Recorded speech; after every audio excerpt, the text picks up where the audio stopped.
সমুদ্রের পানি ফুটার চেয়েও বেশি গুনাহ করেছ বান্দারে।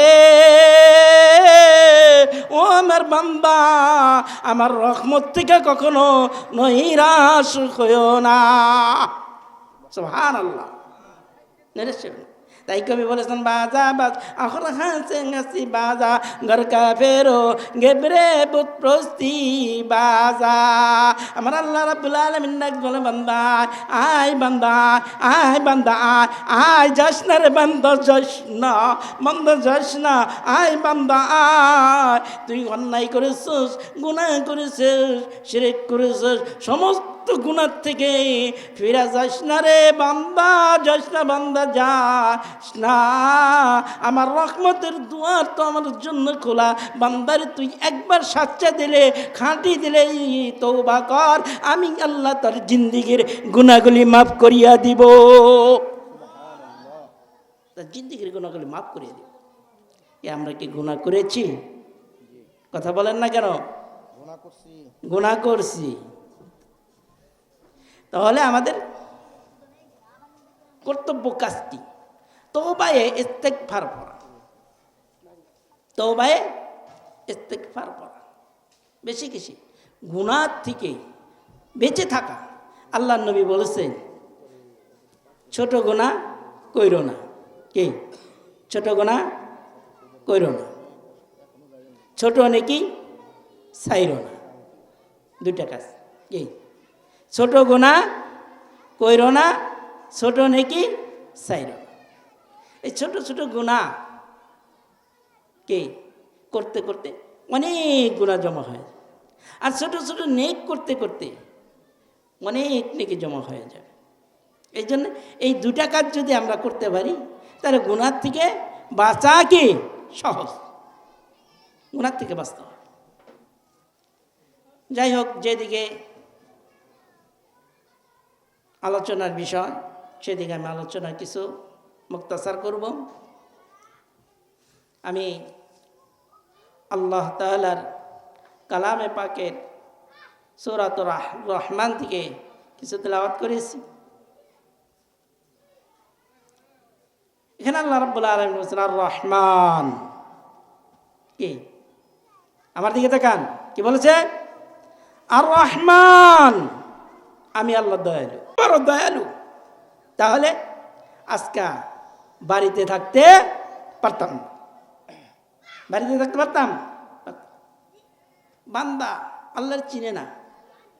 এখন মায়ের রেহেমের কথা কেন বলা হইল? কেন মায়ের রেহেমের সাথে তুলনা দেওয়া হইল?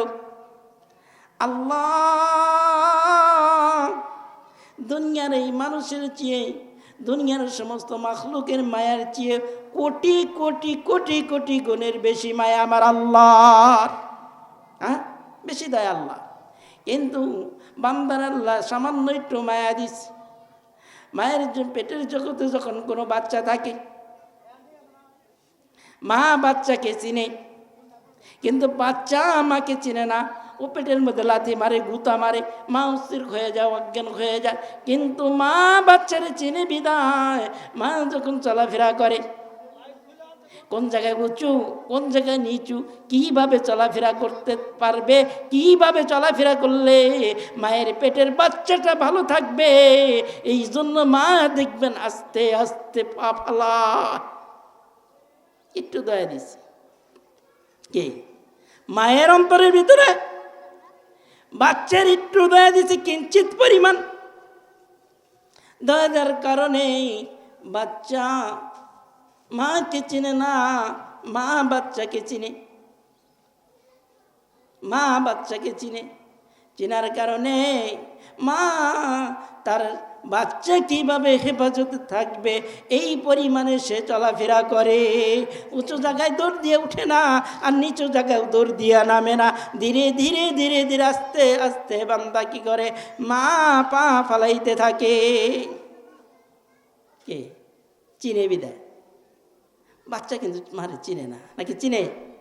চিনে না। এইরকম আমার আল্লাহ রাব্বুল আলামিন বান্দারে চিনে, বান্দারে অতি আদর করে, অতি মায়া করে। বান্দারে আমার আল্লাহ রাব্বুল আলামিন সৃষ্টি করেছেন, বানাইছেন। আর রহমান আল্লামাল কুরআন খলাকাল ইনসান, খলাকাল ইনসান। আল্লাহ বান্দারে সৃষ্টি করেছে, আল্লামাকুল বায়ান, এবং কি করেছেন? কথা বলার মতো বাক শক্তি দিয়েছে, কথা বলার মতো বাক শক্তি দিয়েছেন। আমার আল্লাহ রাব্বুল আলামিন যদি দয়া না করে বান্দারে বাক শক্তি না দিত, কারো কথা বলার মতো ক্ষমতা থাকতো না। এর অনেক কথা আছে, ওইদিকে যাইতে পারব না, ঠিক আছে, যাইতে পারবো না, সময় খুবই কম।